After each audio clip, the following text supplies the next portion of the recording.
The fact that they have that big an area with just the size of, shall we say, troops that they have just shows the fear that's in the population there. Because when you think about how big they are compared to how much land they take, it's amazing to me that they've been able to do that. But they intimidate probably beyond anything any of us here in America could ever imagine. They do, and they rule over 8 million people, Eric, which is astounding. And the intimidation factor, ISIS is coming to your town.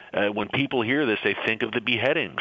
They think of the burnings. They don't want to lose their head. ISIS, when they conquer a city or a town, and we know what they do with prisoners. I detailed in the book, Eric, look, sex slavery. You have Christian Yazidi women right now who are being captured and put into brothels where they are used as sex slaves by ISIS fighters. So all of this adds up to a major intimidation factor. We've really seen this throughout history. The great conquerors have always done this, and ISIS is the latest in a long line of Islamic conquerors. If you just joined me, you're listening to Understanding the Times Radio. I'm Jan Markell. Eric Barger is my co-host for the hour, and online from Washington is Eric Stakelback. You've seen him on various media interviews, particularly on cable, and he has a regular feature on CBN television, but I'm talking this hour about his newest book, ISIS Exposed. It's a hardbound book. It is a brilliant book, as it sort of outlines exactly what the world has come up against. And Eric, let me just ask you a couple of policy issues here, but was leaving Iraq the trigger point for ISIS? That's my first question. Part B of that question would be,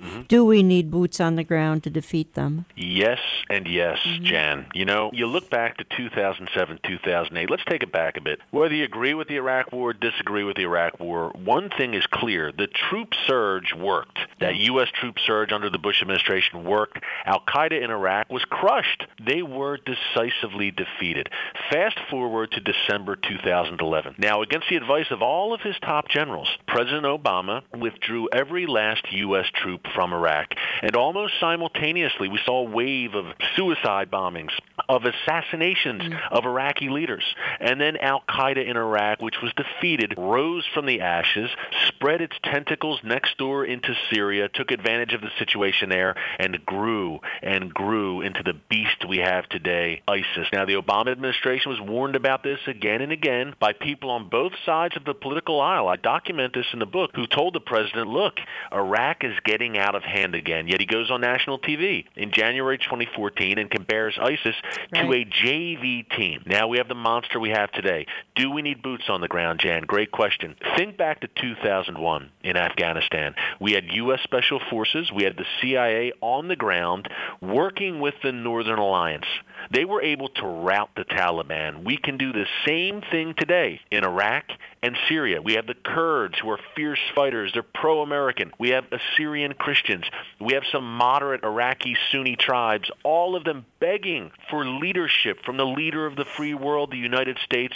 Yet we are MIA. It would be great, Jan, if they could do it themselves, but they can't. They need some kind of leadership from us, special forces at least on the ground, and we could do this. We could defeat ISIS, but the will is not there at the White House. Well, it won't be until we get a new leader in the White House, and hopefully I agree. One who's a little bit more aggressive in this department. I'm not sure that that's going to happen. I hope and pray it will. I wanted to ask you another question here, kind of along the same lines. And again, you bring out the fact in your book, you bring out that there's been sort of a convergence of a deadly combo, and that would be fanatical ideology, social media savvy, battlefield prowess, and ruthless violence. And all four, and some more things, have all come together here in the last year, 2 years. And of course, and you've already referenced it, primary victims, Christians, and some other minorities, such as Yazidis. And you write about that in the book. You cover some of the persecution issues, and I appreciate that. It's a particular burden of mine. I think what I'd like to do is play a quick soundbite here, because here's where I want to head in the next segment. I want to head into specifically the threat to America. If we could just play bite number 3. This is your conversation with Judge Jeanine Pirro on Fox, and we'll pick up on what you've said to her here in our next segment. They're considered more extreme than Al-Qaeda. Secretary Kerry called them a threat to every country in the region. Their leader, Abu al-Baghdadi, is the heir apparent to Osama bin Laden. And when he was released from a United States prison camp, Camp Bucca in 2009.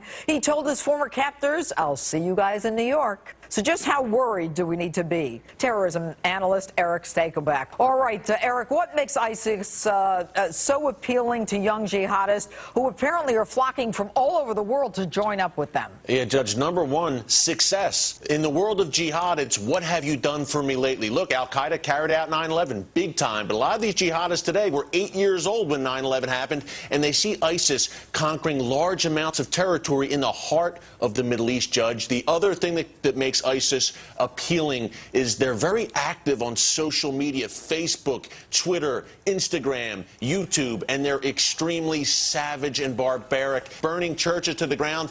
An Israeli security source, Judge, who has followed ISIS's activities closely in Syria, told me, look, Eric, these guys are psychopathic killers. If they weren't in the Middle East on the battlefield, they'd be back here on death row in America for killing a family just for the fun of it. That's how bad they are, and that appeals to the worst elements here in the West. Do you think that if they do establish this caliphate, Eric, that they will stop there, or do you think that they will end up coming west? No, they want to consolidate their power right now, Judge, but long term, they're absolutely going to set their sights to the west. They've already said as much. And look, Judge, just so American viewers know why they should care about what happens way over there, thousands of Western Muslims from Britain, France, Germany, and yes, dozens of America have already traveled to Syria to join up with ISIS. Just last month, we had a Florida Muslim blow himself up in Syria, and once they return to America, Judge, these are U.S. citizens. They're battlefield trained now in Syria and Iraq with ISIS. Once they return here, all bets are off. Eric brings out in his book that there are hundreds of Americans fighting for ISIS, and that the Obama administration says, and here we come with the entitlement mentality again, that they are all entitled to come back to America. And obviously, as you say, they're not going to be coming back and going to college. Jen, they're not going to if you're fresh off slicing heads in Syria, yeah, you're probably not going to transition peacefully back into civilian life when you return here to the United States.